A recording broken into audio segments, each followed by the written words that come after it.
The alarm screamed through the Arctic facility like the wail of a dying animal. Red emergency lights strobed across walls of ice and steel, casting jagged shadows that danced with a frantic, desperate rhythm. Solid Snake moved through the chaos with the practiced efficiency of a man who had seen too many black sites explode, his footsteps silent despite the urgency coursing through his veins. "Snake, you need to move faster." Otacon's voice crackled through the codec, high-pitched with panic. "The Patriot's self-destruct sequence is accelerating. You've got maybe 3 minutes before this whole mountain comes down." Snake's jaw tightened. The mission had been simple enough on paper. Infiltrate a decommissioned Patriot's research facility in the Alaskan wilderness. Retrieve data on their latest black project. Get out clean. But nothing involving the Patriots was ever clean.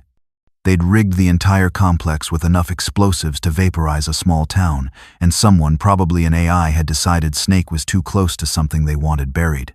"I'm working on it," Snake growled, his breath visible in the sub-zero air, despite the facility's failing heating systems. He rounded a corner and skidded to a halt. Before him stretched a vast chamber he hadn't seen on any of the schematics Otacon had provided. It was circular, easily 100 feet across, with walls lined in strange crystalline structures that pulsed with an eerie blue-white light. In the center of the room sat a machine that defied easy description, a sphere of dark metal suspended in a web of energy conduits, surrounded by monitoring equipment that still hummed with power despite the facility's imminent destruction. "Otacon, I'm looking at something big," Snake said, his tactical mind already cataloging exits and potential threats. "Some kind of. I don't know what the hell this is." There was a pause on the other end of the codec. Snake could hear the rapid clicking of keys as Otacon worked his digital magic from the safety of their mobile command center. "Oh no," Otacon breathed. "Snake, get out of there. Right now. What am I looking at?" "According to the data I'm pulling, that's a dimensional anchor device. The Patriots were researching parallel universe theory, trying to find tactical advantages by accessing alternate timelines." "Snake, that thing is a prototype portal generator, and according to these readings it's still active. The self-destruct is going to." The explosion cut him off. The blast came from somewhere deep in the facility's bowels, a thunderous roar that shook the entire mountain. Snake was already moving, instinct overriding thought, but he wasn't fast enough. The shockwave hit the chamber like the fist of an angry god. Equipment exploded. The crystalline structures shattered. And the sphere, the dimensional anchor device, screamed to life with a sound that wasn't sound at all, but something that resonated in Snake's bones, his teeth, the very atoms of his body. Blue-white light erupted from the sphere, expanding in a perfect circle that swallowed everything it touched. Snake tried to run, tried to reach the door, but his legs felt like they were moving through molasses. The light caught him, wrapped around him, and suddenly he was falling not down, but in every direction at once. "Snake!" Otacon's voice was distorting, stretching like a recording played at the wrong speed. "Snake! The dimensional readings are static, white noise, and then nothing." Snake's world became pain. It felt like every cell in his body was being torn apart and reassembled, over and over, in a cycle that lasted both an eternity and no time at all. He tried to scream but had no mouth. Tried to breathe but had no lungs. He was unmade and remade, stretched across impossible distances, compressed into a single point of infinite density. And then, as suddenly as it had begun, it stopped. Snake hit pavement hard enough to knock the wind from his lungs. For a moment, he just lay there, the cool night air washing over him, his body screaming protests from a dozen different aches and pains. Slowly, methodically, he took inventory, arms functional, legs responding, ribs possibly cracked but nothing serious. His sneaking suit had taken most of the impact, the advanced material distributing the force across his body. He pushed himself to his feet, hand instinctively going to the SOCOM pistol holstered at his thigh. The weapon was there, solid and real. That was good. Real was good. He was in an alley. Brick walls rose on either side, slick with something that might have been rain or might have been something worse. The smell hit him next, a nauseating mixture of decay, garbage, and something chemical that made his eyes water. Overhead, a street lamp flickered with a diseased yellow light. Snake tapped his codec. Static. He adjusted the frequency, tried again. More static, with what might have been voices buried deep in the white noise, too distorted to make out. Otakon, do you copy? Nothing. Colonel? Mei Ling? Anyone? Silence answered him. He moved to the alley's mouth, every sense on high alert. Something was wrong. The air itself felt wrong, thicker somehow, tainted. His tactical instincts, honed over decades of black ops and shadow wars, were screaming danger. The street beyond the alley was chaos. Cars sat abandoned at odd angles, doors hanging open, headlights still burning, shop windows were smashed, their contents spilled across sidewalks littered with trash and darker stains. A few street lamps still worked, casting pools of sickly light that seemed to make the shadows deeper rather than dispel them. In the distance, Snake could hear screaming raw, primal, the kind of sound that spoke to something ancient and afraid in the human brain. And there were figures. People, or what had once been people, shambling through the wreckage with the awkward gait of the drunk or the damaged. Even from this distance, Snake could see something was profoundly wrong with them. Their movements were too stiff, too mechanical. And the sounds they made, low, guttural moans that echoed off the empty buildings, sent ice down Snake's spine. He needed information. He needed to know where he was, what was happening, and how the hell he was going to get back to his own mission. Snake's eyes found a street sign, bent and pockmarked with what looked like bullet holes. Raccoon Street, and beyond it, mounted on a building that had seen better days, a larger sign proclaimed, "Welcome to Raccoon City, home of Umbrella Pharmaceuticals." Raccoon City? Snake muttered. He'd been briefed on hundreds of locations across the globe during his career, with Foxhound and beyond. He'd never heard of Raccoon City. And Umbrella Pharmaceuticals? Another unknown. One of the shambling figures turned in his direction. In the lamplight, Snake got his first clear look, and his hand tightened on his pistol. The man, if it could still be called a man, was a ruin. Its skin was a mottled gray-green, hanging loose in places where rot had set in. One eye was completely white, the other a milky yellow that showed no trace of human intelligence. Its mouth hung open, revealing broken teeth and a tongue that lolled uselessly. The clothes it wore were torn and stained with fluid Snake didn't want to identify. The thing that had been a man started moving toward him, that terrible moan building in its throat. Snake held his ground, years of combat discipline overriding the instinct to recoil. "Hey," Snake called out, his voice steady despite the surreal nightmare unfolding before him. "I need directions. Can you—" The creature lunged. It moved faster than Snake expected, covering the distance between them in a stumbling rush. Snake's training kicked in automatically. He sidestepped, grabbed the thing's outstretched arm, and used its own momentum to send it tumbling past him in a textbook CQC throw. The creature hit the pavement hard. Snake expected it to stay down. That throw should have dislocated its shoulder at minimum, but it simply rolled, moaned again, and started climbing to its feet. "What the hell?" Snake breathed. More of them were coming now, drawn by the commotion. They emerged from doorways, from behind cars, from the deeper shadows of the ruined street. 5, 10, more, all of them shambling toward him with that same mindless hunger, their moans building into a chorus that made Snake's skin crawl. He pulled his SOCOM, flicked the safety off with his thumb. The tranquilizer rounds were his standard load, non-lethal, efficient, perfect for the kind of infiltration work that defined his career. He aimed for center mass on the closest one and squeezed the trigger. The pneumatic cough of the suppressed weapon was familiar, comforting. The dart buried itself in the creature's chest. It should have dropped within seconds. It kept coming. Snake fired again. 2 darts now, enough tranquilizer to drop a bull. The creature stumbled, but it didn't stop. It reached for him with hands that were missing fingers, its broken jaw working soundlessly. "Tranks aren't working," Snake muttered, already making the tactical adjustment. He holstered the SOCOM and drew his knife, old, reliable, and very lethal. When in doubt, go kinetic. The first creature reached him. Snake ducked under its grasping arms, drove his knife up through its jaw and into what was left of its brain. The thing went rigid, then collapsed, truly dead now. Snake pulled his blade free, the weapon slick with black ichor that definitely wasn't blood. But there were more. So many more. Snake ran. He wasn't proud of it, but tactical withdrawal was a cornerstone of survival. Whatever these things were, some kind of drug-induced psychosis, bioweapon, he didn't know there were too many of them and not enough of him. He needed high ground, information, and a plan, in that order. His boots pounded pavement as he sprinted down the street, the moaning horde shambling after him. Snake's tactical mind was working overtime, cataloging every detail. The creatures, he refused to call them people anymore, were slow but persistent. They didn't tire, didn't give up, and there were a lot of them.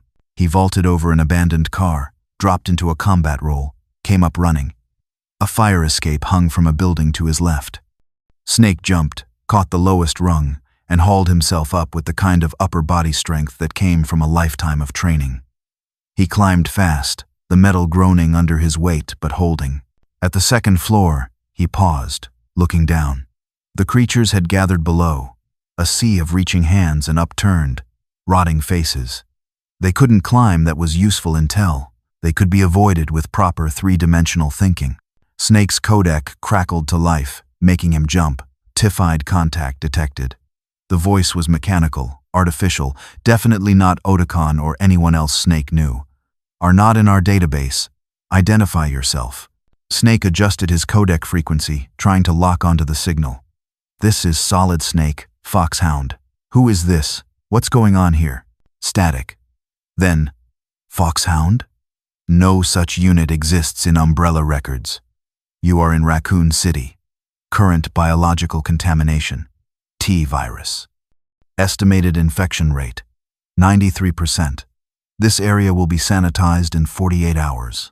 The signal cut out before Snake could respond. He processed the information quickly. Biological contamination. T-virus. That explained the creatures they were infected, turned into some kind of bioweapon zombie. And sanitized was military euphemism for wholesale destruction. He had 48 hours before whatever authority was in charge turned this city into a crater.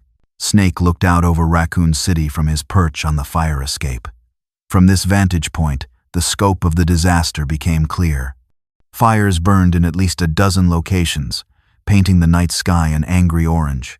The streets were choked with the infected, thousands of them, maybe tens of thousands. And overhead, he could see helicopters circling military birds, heavy transport, the kind you brought in when you needed to move serious firepower. He needed intel. He needed equipment. And most of all, he needed to figure out where the hell he was and how to get home. The fire escape led to a roof. Snake climbed the rest of the way, putting distance between himself and the horde below. From the rooftop, he could move from building to building, using the urban terrain the way he'd been trained. Height was safety. Speed was survival. His codec crackled again, and this time the voice was familiar, distorted, and fragmentary, but undeniably Otakon. Snake. The signal was terrible, warbling in and out, reading, dimensional, signature, tracked, you. Otakon. Snake's voice was sharp with relief. Where are you? What happened? Patriots, device, Tor, whole, reality. Each word was an effort. The codec barely maintaining the connection across whatever impossible distance separated them. Different. Universe. Snake. Not. Home. Different universe. The words hung in Snake's mind like lead weights. He'd dealt with a lot of insanity in his career, conspiracy theories made real, giant robots, psychic soldiers, but parallel universes? That was a new level of strange. How do I get back? Find. Dimensional. Anchor. Technology. Otakon's voice was fading, the connection dying. Underground. Umbrella. Facility. Same. Tech. Your. Only. Way. Home. Otakon. Wait. Static. Dead air. The connection was gone. Snake stood alone on a rooftop in a dead city, in a universe that wasn't his own, surrounded by creatures that shouldn't exist. He had 48 hours, no backup, and only the vaguest idea of what he needed to do. He smiled grimly. He'd worked with worse odds. First priority: secure a safe location and gather intelligence. Snake's eyes scanned the ruined cityscape, cataloging potential resources. There, about 3 blocks northwest, he could see what looked like a gun shop, its metal shutters still intact. Where there were guns, there would be supplies, maybe maps, possibly even survivors with information. He moved across the rooftops like a ghost, his sneaking suit blending with the shadows. The moans of the infected drifted up from below, a constant reminder of the nightmare he'd dropped into.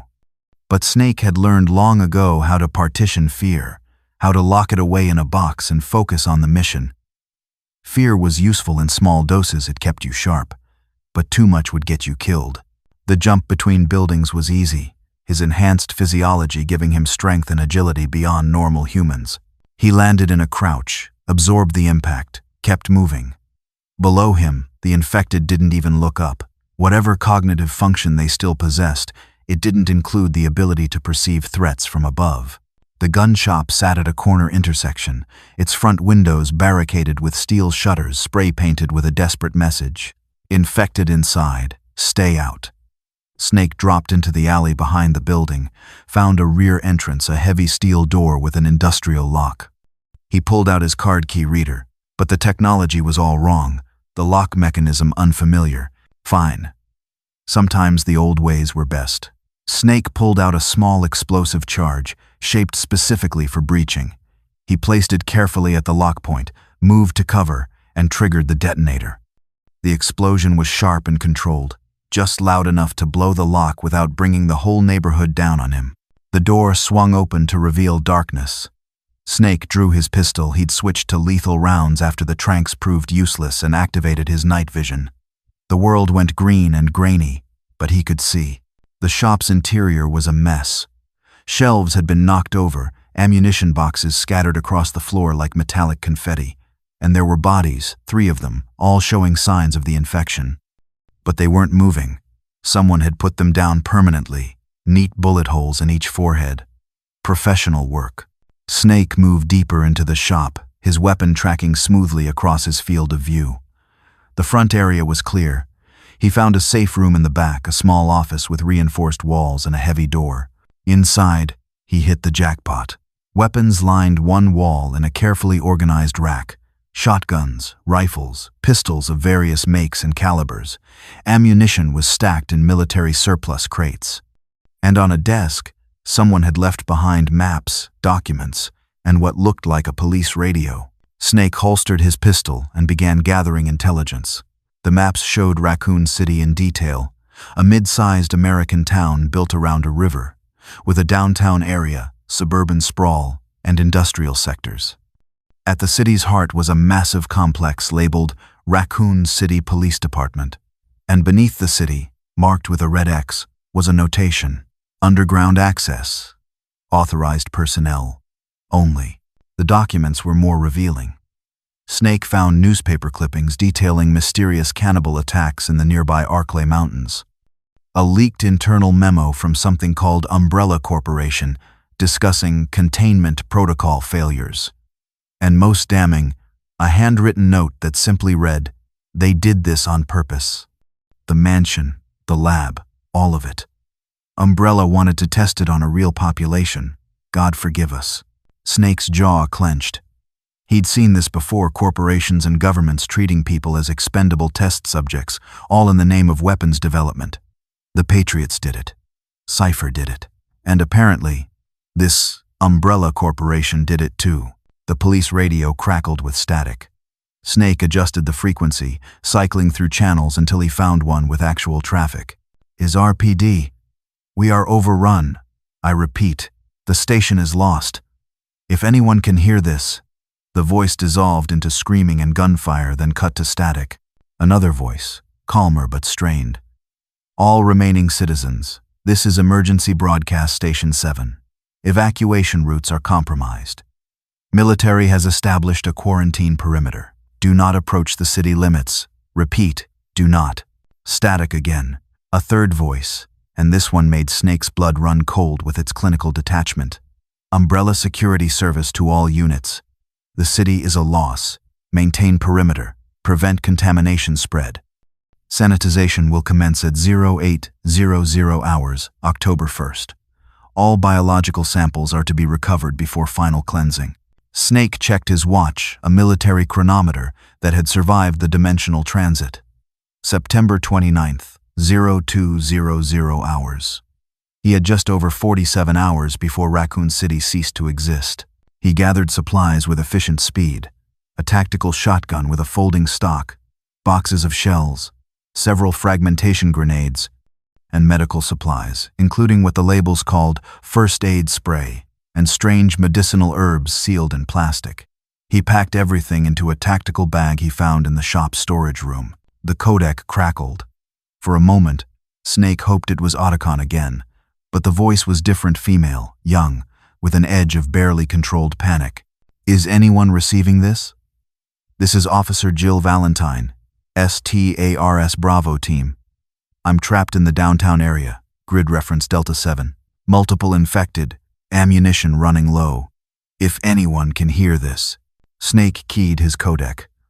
Officer Valentine, this is Snake. What's your situation? A pause.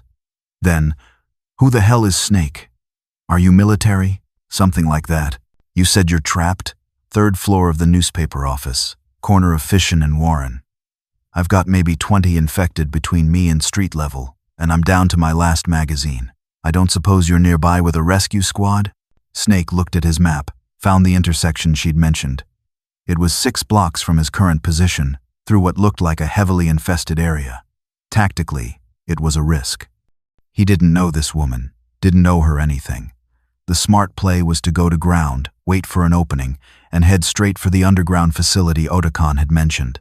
But Snake had never been good at making the smart play when it meant leaving people behind. Hold tight, he said. I'm coming to you. You're insane, Jill said, but there was hope in her voice. But I'm not complaining. Hurry. Snake left the gun shop through the front, using a key he'd found in the office to unlock the shutters from the inside. The street was still full of infected, but they were spread out now, mindlessly wandering. He could work with this. He moved like smoke, using every shadow, every piece of cover. When he had to cross open ground, he moved fast and low, making himself a difficult target. The infected were slow to react, their degraded brains taking precious seconds to process sensory input. By the time they registered his presence, Snake was already gone. He passed a crashed police car, its doors hanging open, dried blood painted across the interior. A corpse slumped against a mailbox, its police uniform torn and fouled. Raccoon City had died hard, and it had died bloody. The newspaper office was a 4-story building of brick and glass, most of the latter now shattered. True to Jill's report, the ground floor was packed with infected, at least 30 of them, crammed into the lobby like sardines in a can. Snake could see more on the second floor through the broken windows. This needed a different approach. He circled the building, found a fire escape on the side facing an alley. The ladder was a retracted safety feature to keep people from climbing up, but Snake had dealt with worse. He backed up, took a running start, and jumped. His fingers caught the lowest rung, and he hauled himself up with practiced ease. The fire escape was old but sturdy. Snake climbed quickly and quietly, his boots making only the softest sounds on the metal grating. At the 3rd floor, he found a window intact, but unlocked. He eased it open and slipped inside. The office was dark and reeked of decay. Snake activated his night vision again. Cubicles stretched out before him, a forest of shoulder-height walls and overturned office chairs. And moving between them, illuminated in green phosphorescence, were shapes that definitely weren't infected humans. They moved on all fours, low to the ground, with an unsettling, insectoid grace. Snake's enhanced vision picked out details. Elongated skulls. No skin, just exposed muscle tissue that glistened wetly in the dim light. And their mouths were all teeth and tongue, the latter hanging out easily 4 feet, dripping with some kind of viscous fluid. Snake's tactical database provided no matches. These were something new, some variant he hadn't encountered yet. One of the creatures lifted its head, and Snake realized with a chill that it had no eyes. Just smooth, featureless skull where its eyes should have been. It was blind. But as he watched, its head swiveled in his direction, and the tongue flicked out, tasting the air. It hunted by sound. Snake froze, controlling his breathing, his heartbeat. Years of training allowed him to become a statue, to disappear into his own stillness. The creature's head cocked to one side, listening. After what felt like an eternity, it turned away, prowling deeper into the office. Snake moved again, each step carefully placed, each breath measured. He navigated through the cubicle maze, using hand signals he'd taught himself over the years, his own private language of tactical movement. Left, clear, hold, advance. He found Jill Valentine in a corner office, barricaded behind a heavy wooden desk she'd shoved against the door. She was in her mid-20s, with short brown hair and the hard eyes of someone who'd seen too much death. Her police uniform was torn and blood-stained, and she held a Beretta 92F in a professional two-handed grip, aimed directly at Snake's head. "Friendly," Snake said quietly, his hands visible and empty. Jill's eyes narrowed, but she lowered the weapon fractionally. "You're the one from the radio." "Snake, you said?" "That's right. You're not Umbrella. You're not military. What are you? Right now, I'm your ride out of here." Snake moved to the office's window, checked the street below. Still crawling with infected. "We're going up. There's a roof access, and from there we can move across the buildings. Safer than street level. I tried the roof. It's locked, and I don't have the key." Snake pulled out a small-shaped charge. "I have a key." For the first time since he'd entered, Jill allowed herself a small smile. "I think I like your style. What's the plan? Move quiet, move fast. There are things out there that hunt by sound. We make noise, we die. Understand?" Jill nodded, checking her pistol's magazine. 3 rounds left. Not exactly comforting. Snake handed her his tactical shotgun and a box of shells. "Use these, and stay close." They moved through the office together, Jill following Snake's lead. She was good military training, Snake guessed, or at least serious police tactical work. She understood spacing, understood angles and fields of fire. When one of the tongue creatures appeared from behind a cubicle, she didn't panic. She just raised the shotgun and fired. The blast was deafening in the enclosed space. The creature's head exploded in a spray of black ichor, and its body thrashed once before going still. But the noise had consequences. From every direction, Snake heard them, the skittering, clicking sounds of multiple creatures converging on their position. His night vision showed at least 6 of them, maybe more, their elongated bodies moving with terrifying speed across the cubicle walls and ceiling. "Run!" Snake barked. They ran, the creatures pursuing. Snake fired as he moved, his pistol barking controlled double taps that dropped 2 of the things. Jill took another with a shotgun blast that nearly cut it in half. But there were more, always more, and they were getting closer. The stairwell to the roof was ahead. Snake grabbed Jill's arm and threw her toward it, then turned and planted his last-shaped charge on the office's main support column. He triggered the detonator and dove through the stairwell door as the charge went off. The explosion brought down a section of the floor, creating an impromptu barrier of rubble and twisted metal. The creatures on the other side screeched in frustration, but they couldn't follow. What the hell were those things? Jill gasped, leaning against the stairwell wall. "No idea. But they're not on any bioweapons database I know." Snake started up the stairs. "Come on, we need to keep moving." The roof access was locked, as Jill had said. Snake placed a smaller charge on the lock and stood back. The explosion was sharp and clean, and the door swung open to reveal the Raccoon City night sky dark, filled with smoke, illuminated by distant fires. "We're going to the police department," Jill said as they emerged onto the roof. "If there are any survivors, that's where they'll be. And if anyone knows about these underground facilities, it'll be Chief Irons." Snake nodded. The RPD had been marked on his map as a central location. If he was going to find access to this underground complex, a police station was as good a place to start as any. They moved across the rooftops, jumping between buildings, using the urban terrain to stay above the infected hordes below. Jill proved to be as capable as Snake had hoped. She made the jumps without hesitation, landed in proper roles, kept her weapon ready. She'd been trained for combat, and trained well. "So who are you really?" Jill asked as they paused on a rooftop to catch their breath. "You're not military, not in any official capacity. That gear you're wearing, I've never seen anything like it. It's complicated," Snake said, scanning the horizon for their next route. "Try me. We're in a city full of zombies and monsters. I can handle complicated." Snake considered how much to tell her. Parallel universes and dimensional travel sounded insane even to him, and he was living it. But he needed allies in this nightmare world, and that meant at least some honesty. "I'm not from around here," he said carefully. "Not from this city, not from this country. I got pulled here by accident, and I'm trying to find a way home." That's the vaguest answer I've ever heard. It's also the truth. Jill studied him for a moment, then shrugged. "Fair enough. We've all got our secrets, but if you're looking for a way out, you're going to have to go through Umbrella. They're the ones who caused this mess, and they're the only ones with the technology to fix it if they wanted to." "Tell me about Umbrella." As they moved across the rooftops toward the RPD, Jill filled Snake in on what she knew. Umbrella Corporation was officially a pharmaceutical company, one of the largest in the world.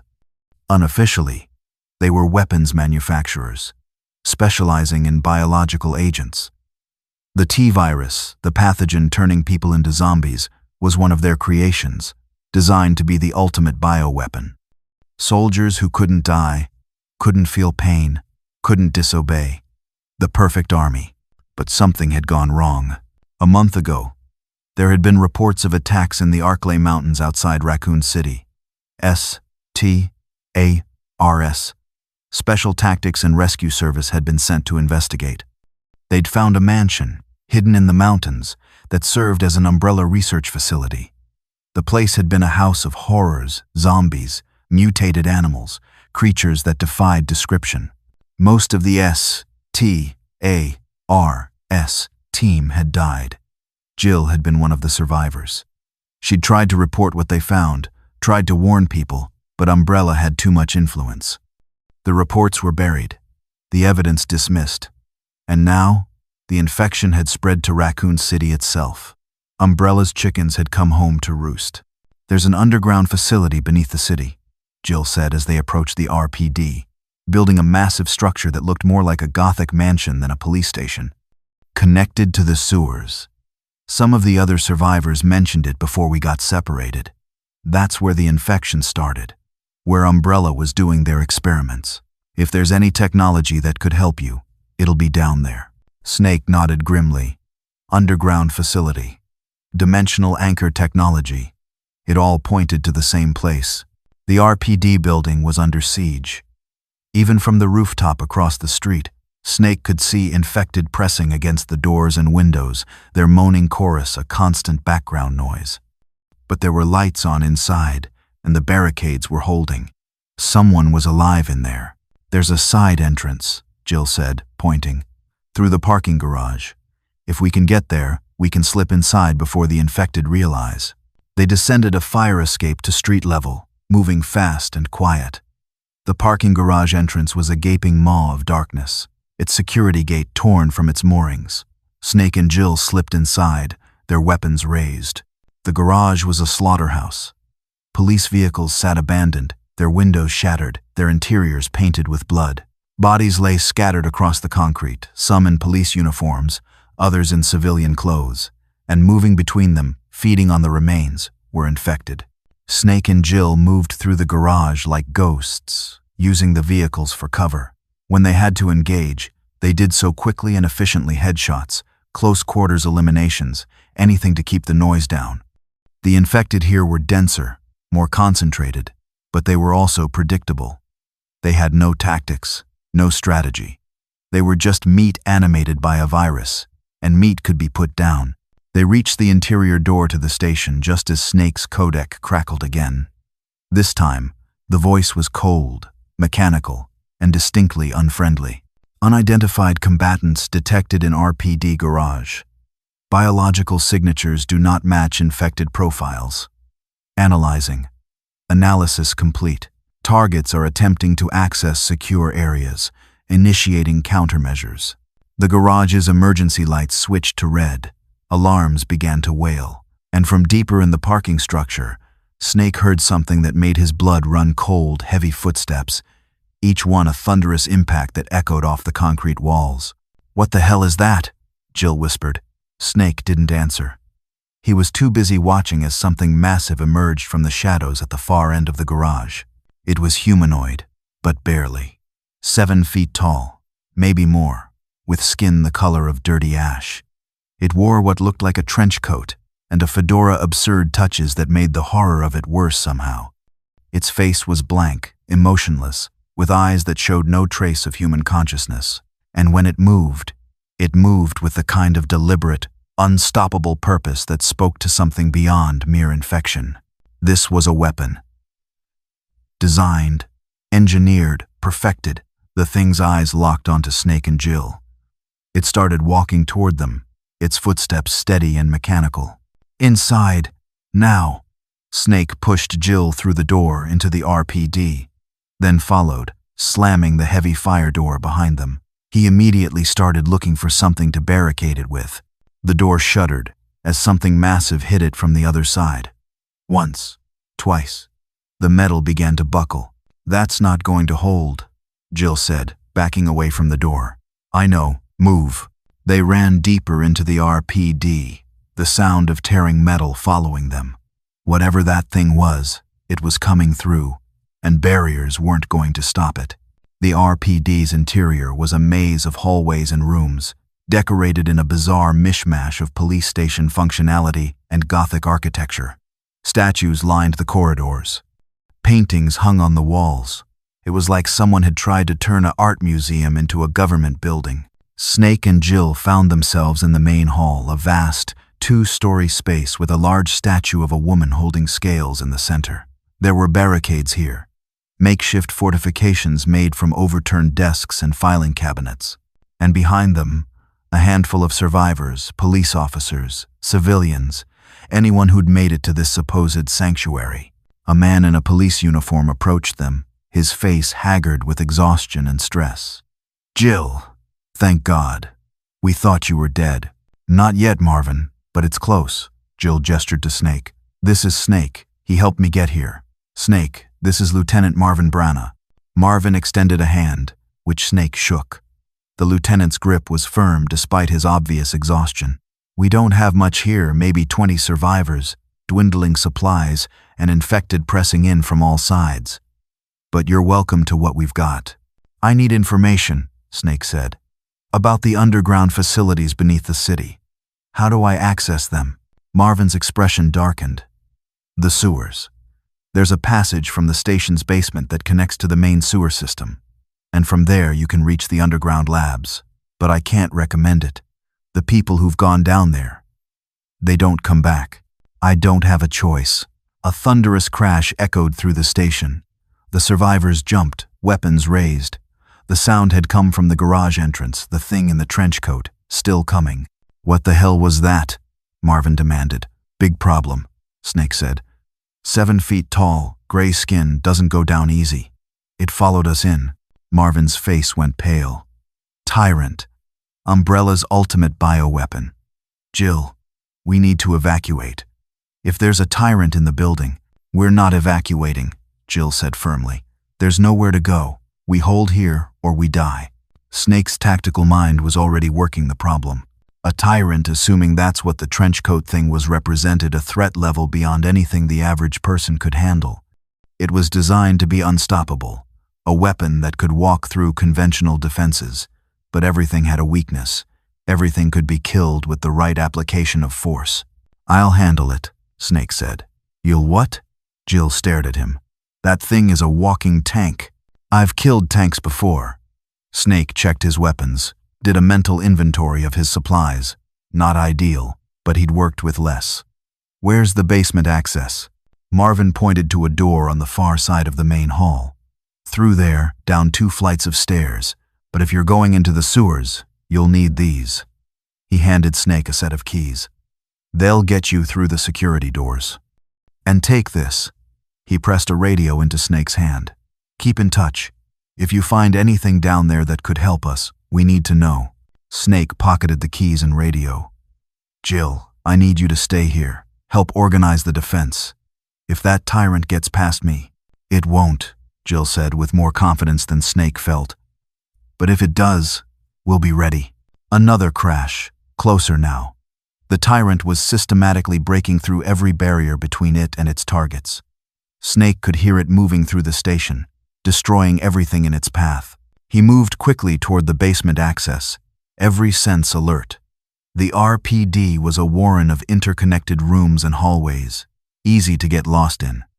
But Snake had always had an uncanny sense of direction, a mental map that updated itself automatically as he moved through new terrain.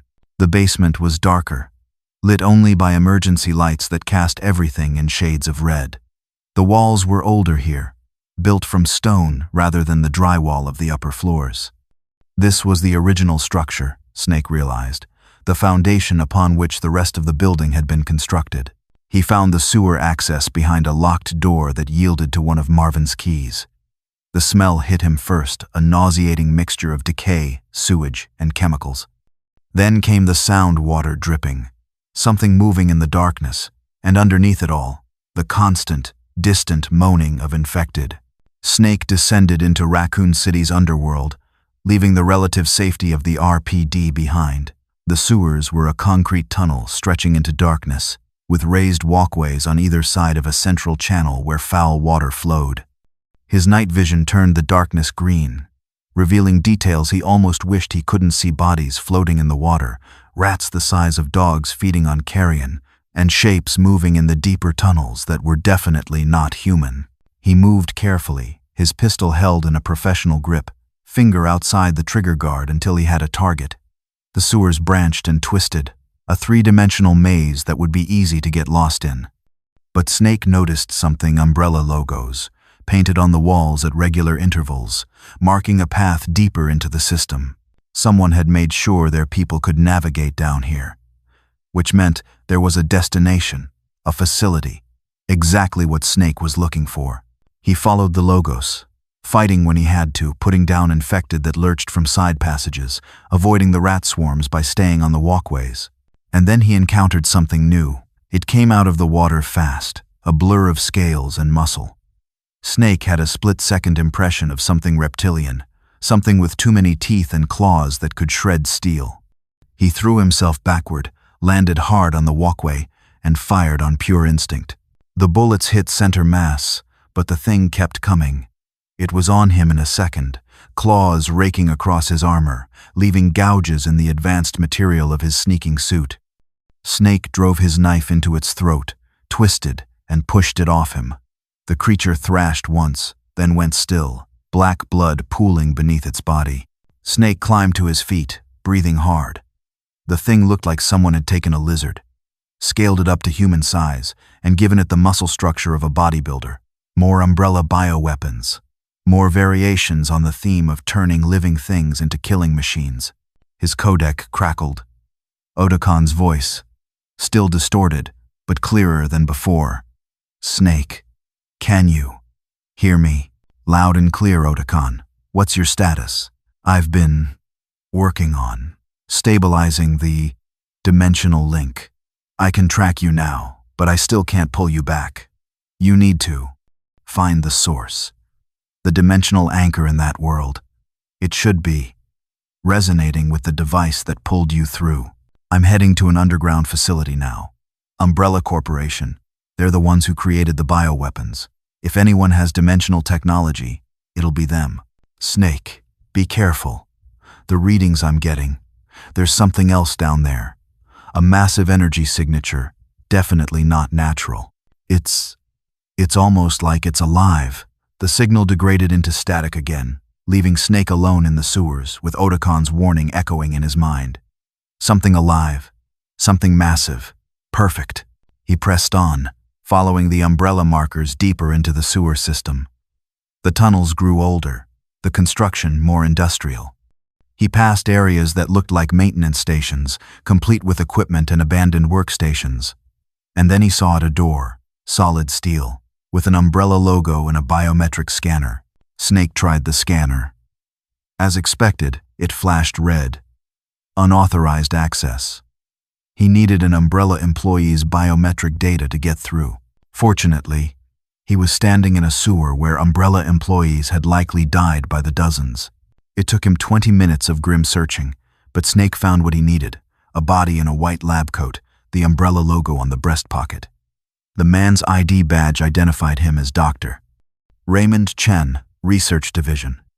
His hand was still intact, fingers frozen in rigor mortis. Snake cut off the hand.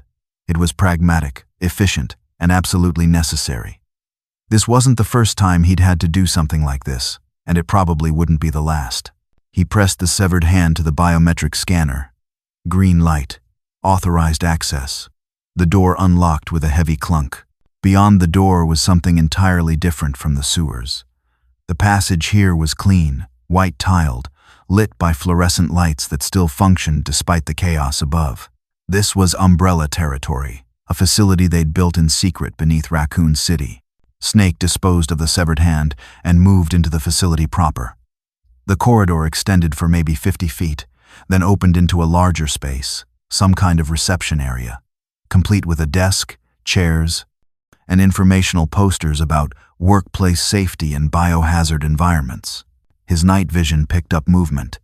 Snake froze, his pistol tracking to the source. It was another infected, but this one wore a hazmat suit, the kind used in high-containment laboratories. The suit had been torn in places, and fresh blood leaked from the breaches. This one had been human recently, maybe within the last few hours. Snake put it down with a single shot to the head, then continued deeper into the facility. The white corridors branched in multiple directions, each one marked with clinical designations: Research Wing A, Specimen Storage, Containment Area, Development Lab. He found a computer terminal that was still active, its screen glowing in the sterile environment. Snake wasn't Otacon, but he knew enough about computers to navigate basic systems. He accessed the terminal's directory, looking for anything related to dimensional technology or advanced physics. There, a file labeled Project Anchor, Dimensional Breach Research. Snake opened it. The document was dense with technical jargon and equations he didn't fully understand, but the gist was clear. Umbrella had been researching dimensional technology, attempting to create stable portals to parallel universes. Their goal had been to deploy bioweapons across multiple realities, creating an unkillable army that could strike from anywhere and retreat to dimensions their enemies couldn't follow. The project had been deemed too unstable and shut down 6 months ago. But the prototype device still existed, located in what the files called the Nest, the deepest level of the underground complex. Snake downloaded the file to his Codex data storage, then kept moving. He had a destination now: the Nest, and the dimensional anchor that was his only ticket home. The facility was a labyrinth, but the signs and maps posted at regular intervals made navigation easier. Snake followed the route to lower levels access, fighting through infected researchers and security personnel who'd been trapped down here when the outbreak hit. He found something else too, evidence of deliberate infection. In one lab, he discovered cages full of infected rats and dogs, with feeding schedules and observation logs. In another, he found what looked like a morgue, except the bodies on the slabs had been deliberately exposed to the T-virus to study its effects. Umbrella hadn't just been developing bioweapons. They'd been testing them on unwitting subjects, using Raccoon City as their personal laboratory. The outbreak hadn't been an accident. It had been planned, orchestrated, a field test on a massive scale. Snake's hands tightened on his weapon. He'd seen evil before the Patriots, Cypher, a dozen other organizations that treated human lives as expendable resources. But this was different. This was evil wearing a corporate logo. Evil that hid behind shareholder reports and quarterly earnings. If he survived this, if he made it home, he was going to make sure the world knew what Umbrella had done. The passage to the lower levels was a cargo elevator, big enough to transport vehicles. Snake pressed the call button and waited, his weapon trained on the corridor behind him. The elevator arrived with a metallic groan, its doors opening to reveal an interior stained with blood and fouled with worse things. He stepped inside and hit the button for the lowest level, the Nest. The elevator began its descent, the machinery groaning with the weight. Snake checked his ammunition running lower than he'd like. Checked his grenades, 4 left. checked his medical supplies enough for maybe 2 serious injuries. Not ideal odds. But then, when were they ever? The elevator shuddered to a stop, and the doors opened onto a sight that made Snake's tactical instincts scream warnings. The nest was vast, a chamber that stretched in all directions, its ceiling lost in shadows above. The architecture was different here, not the clean white tiles of the upper facility. This was older, built from dark metal and strange crystalline structures that pulsed with a faint blue light. It looked less like a human construction and more like something grown, organic and wrong.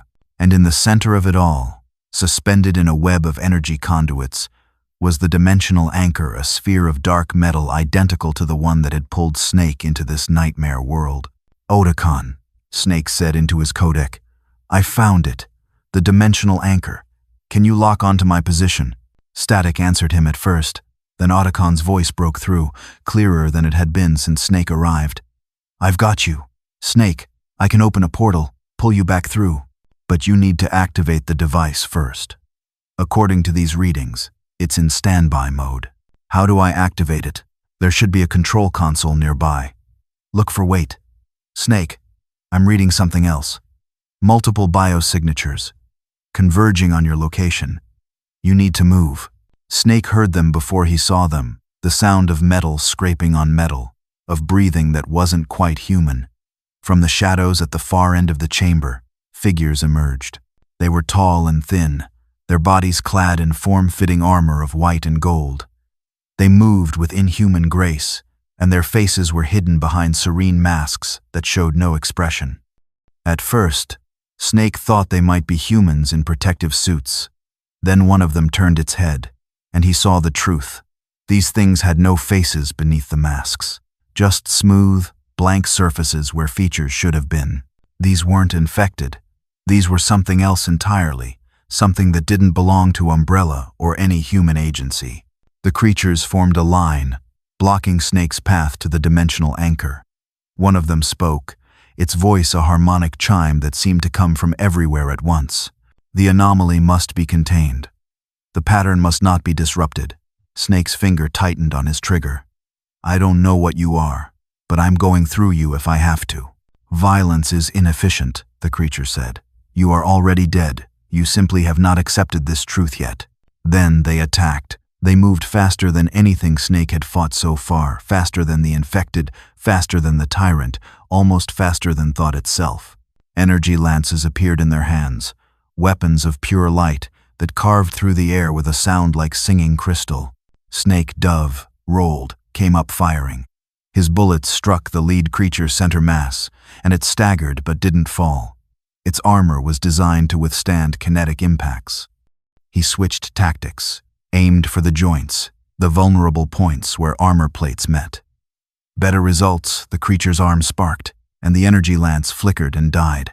But there were more of them, and they were learning his patterns, adapting to his tactics. Snake found himself fighting a defensive battle, using the chamber's support columns for cover, trying to create distance and angles. One of the creatures got too close. Snake didn't hesitate. He dropped his pistol, grabbed the creature's lance arm, and used its own momentum to throw it into its companion. The impact sent both creatures tumbling. Snake snatched up his pistol and put 2 rounds through each of their masks. They collapsed, their bodies dissolving into particles of light that faded into nothing. The remaining creatures hesitated, reassessing. Snake used the pause to move, sprinting toward the dimensional anchor's control console. He could see it now, a bank of screens and controls, all of them displaying data in a mixture of languages and symbols he couldn't read. "Otacon, I'm at the console. Tell me what to do." "Input the activation sequence. Wait. I'm uploading it directly to your codec. Just follow the prompts on screen." Snake's codec display lit up with a series of commands. He input them as fast as his fingers could move, one eye on the console, the other on the approaching creatures. They'd reformed their line and were advancing again, this time more cautiously. The dimensional anchor hummed to life, its core beginning to spin. Energy crackled between the conduits, building in intensity. The sphere started to glow, first blue, then white, then a color that hurt to look at directly. "It's working." Otacon's voice was jubilant. "Portal formation in 30 seconds. The creatures screamed not in pain, but in rage. They abandoned their careful approach and charged, their lances blazing with lethal energy.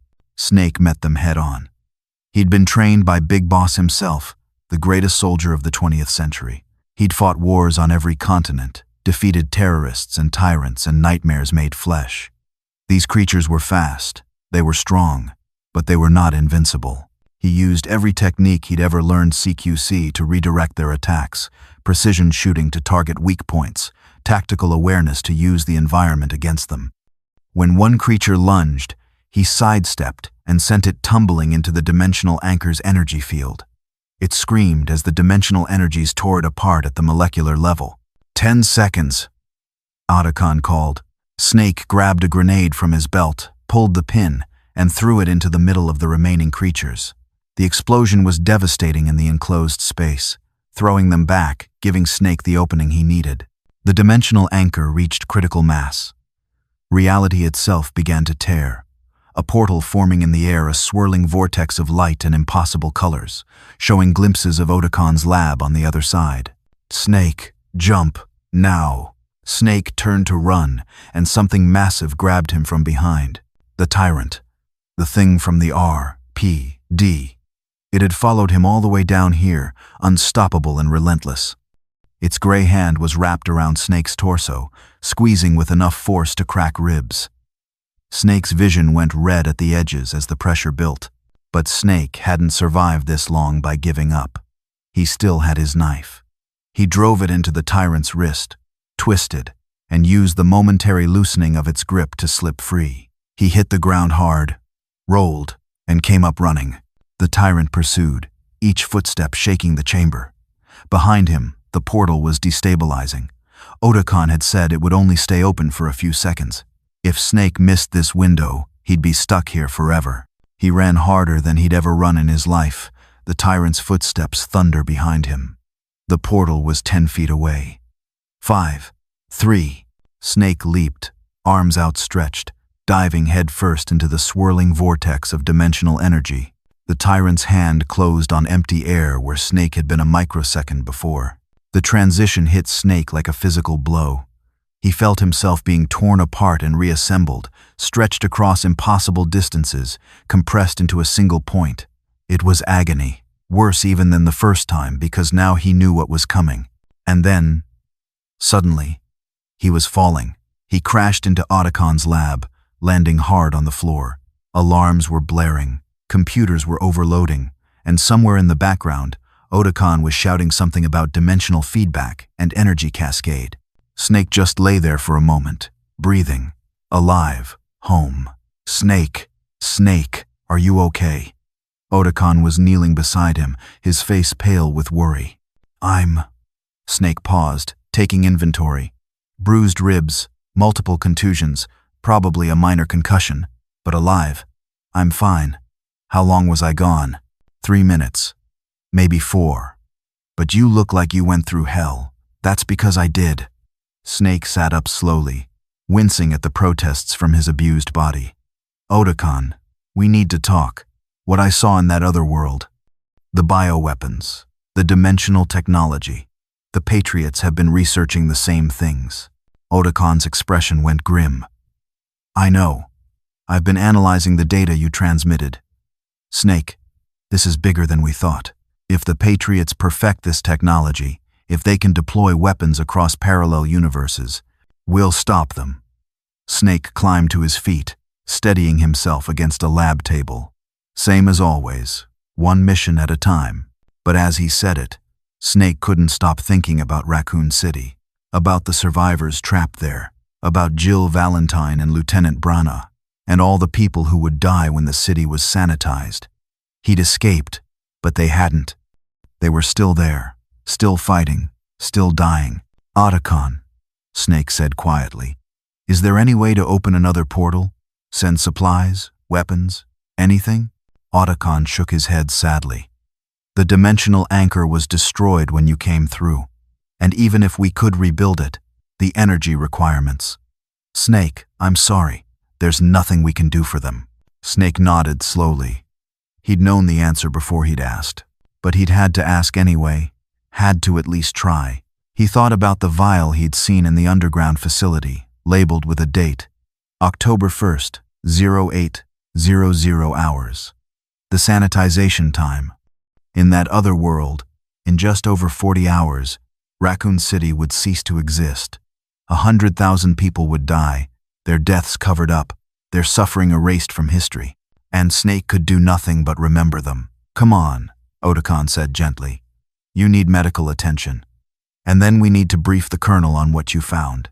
If the Patriots are pursuing dimensional technology—" "I know," Snake interrupted. "I know. Just give me a minute." He stood there in the quiet of the lab, the alarms finally silenced, the emergency lights dimmed. He thought about Jill, wondered if she'd survive. Thought about the tyrant, about whether anyone could stop it. Thought about a city dying, a world he'd only glimpsed, a nightmare that would continue long after he'd left.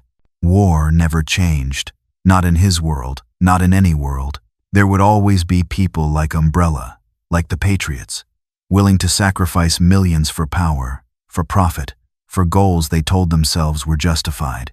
And there would always be soldiers like Snake, fighting to stop them. He picked up his gear, checked his weapons out of habit despite knowing the fight was over. His sneaking suit was torn, stained with blood and worse things. His body ached with 100 different injuries. But he was alive, and he was home. "All right," Snake said finally. "Let's get to work. If the Patriots want to play with dimensional technology, they're going to find out what happens when you open doors that should stay closed." Otacon managed a small smile. "That's the Snake I know." They left the lab together, leaving behind the damaged dimensional anchor and the smoking ruins of the experiment. But Snake carried something with him, something more valuable than any technology or weapon. He carried the memory of Raccoon City, of a world where evil wore a corporate logo and nightmares walked on two legs. He carried the faces of the people he'd met, the survivors fighting against impossible odds. And he carried the determination to make sure that what he'd witnessed, the casual cruelty, the deliberate infection of an entire city, would never happen in his world. The Patriots thought they were untouchable. Umbrella had thought the same thing. But Snake had learned something important in his brief visit to that other reality. Every organization, no matter how powerful, could fall. Every conspiracy, no matter how deep, could be exposed. And every tyrant, no matter how seemingly invincible, could be killed. It just took the right soldier, in the right place, at the right time. Snake was that soldier. And he was just getting started. In another world, in another reality, Jill Valentine stood on the roof of the R.P.D. and watched the dawn break over Raccoon City. The tyrant was still out there, still hunting. The infected still crowded the streets. And in less than 48 hours, the missiles would fall. But she wasn't giving up. None of them were.